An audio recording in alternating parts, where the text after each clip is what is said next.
സന്ധ്യ ആ ഒരു വീടിൽ മണിക്കൂറുകൾ പിന്നിട്ട് അല്ലെങ്കിൽ മണിക്കൂറുകൾ ആ ഒരു വീട്ടിൽ തന്നെ കിടക്കേണ്ടി വന്നു, അകപ്പെട്ടു പോയതാണ്.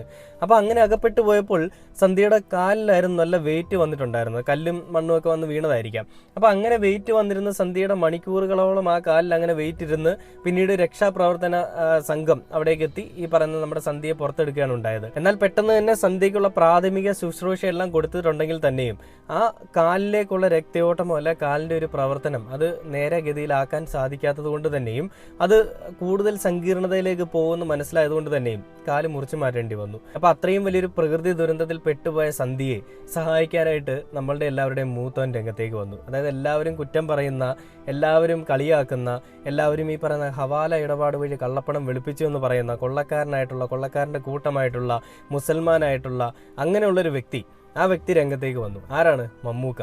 ആ വ്യക്തി ചെയ്തതെന്താണെന്ന് വെച്ച് കഴിഞ്ഞാൽ അടിമാലി മണ്ണിടിച്ചിലിൽ പരിക്കേറ്റ സന്ധ്യ